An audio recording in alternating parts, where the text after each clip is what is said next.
Okay, here with a Lockwood padlock. I believe the model is the Lockwood 225, although I may be wrong. This particular lock here is a fire services lock, meaning it's keyed to the 003 key. Although the key seems to be fighting me. There we go.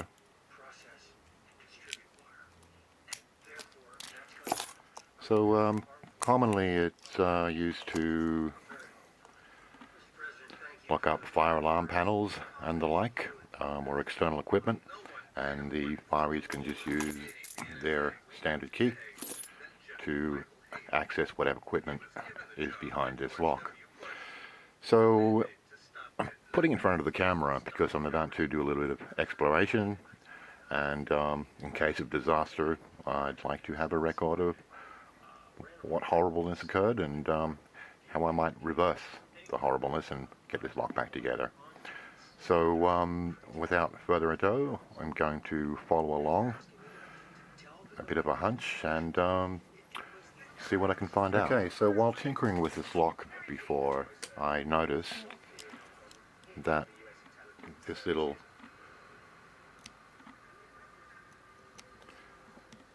emblem on the front here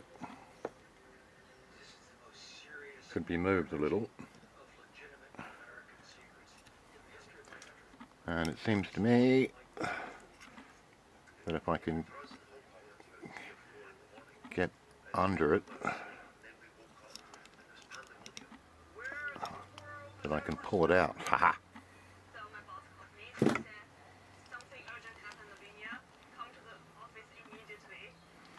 And behold,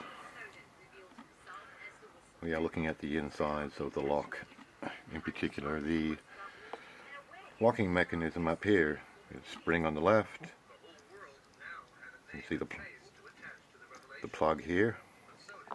Let me see if I can get a closer view of this for you. Okay, so here we have a bit of a closer view of the insides of the lock. You can see the cylinder here, and this little cam bit at the end, which when the plug is rotated, pushes against this locking pole, which is held under pressure by this spring here, and the part of the shackle which locks into place is on this side. So as this moves across, the shackle is released and she pops open. So immediately we can see that we could probably just rip this spring out, and then there's no spring pressure on this at all, and we can just push this locking pole out of the way. Alternatively, if I can find something, hold up, I need to find something pointy. Okay, back again. I lost my knife. So looks like if we get in here and we push this way,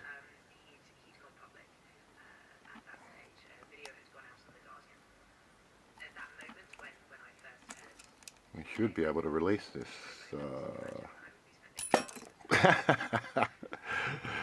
Yep. Shackle, she go offline. There we go. So, yeah. If we pop this cap off, again, we can just use a bit of leverage and push the locking pole across and we're in. Or again, as I say, if you pull that spring out, then there's no spring pressure on this at all, and it can just be more gently nudged out of place. So it's a bit of a flaw in the security of this lock, I guess, having something like this that's fairly easily removed and give us access to the internals of the lock. So give me a moment while I think about what I need to do next, and I'll be back with you. Okay, now what I've just done is remove this little spring that was in here, putting pressure on this locking pole. I'll put that safely out of the way and put the shackle back in place. So I'll get a finger ready just in case the thing wants to go flying. So as I said, figured if you remove the spring, then it would be just a simple matter of pushing that across, and then the lock is open. So remove the shackle, whoops, pull the locking pole out, and here we can see, hopefully, that that's how it locks into place.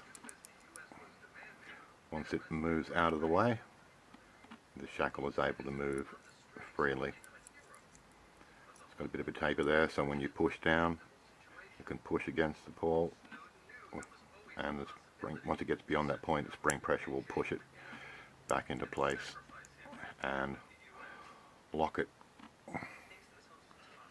So there we have the basics of how that lock works. Let me have a look at something else for a second. Okay, much like the last wafer lock that I disassembled, there is a wafer at the end here that if I can push in,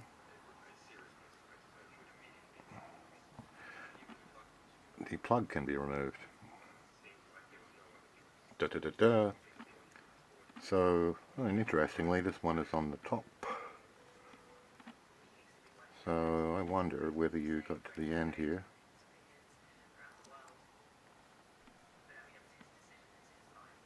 I don't know. That's a little bit different than the other one. I thought you might be able to interact with this final wafer from inside. I'm not aware of any way you could pull that down, and there's certainly nothing at the bottom that you could push down on to bring that down and remove the plug.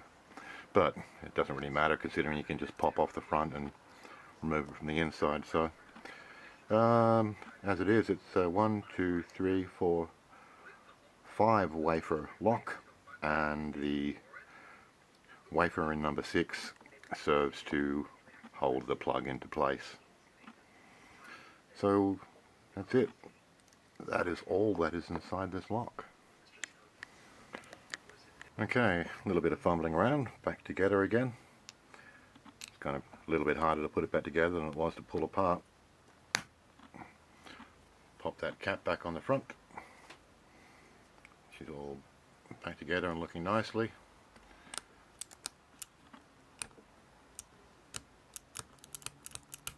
And I've got a problem.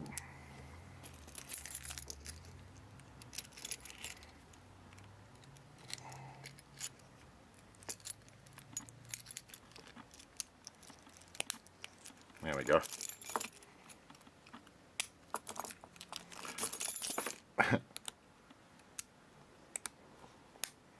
Just takes a little bit of pressure to push the shackle in, that's all. Forgot about that. So, there we go. All back together. Peace, respect. I'm out.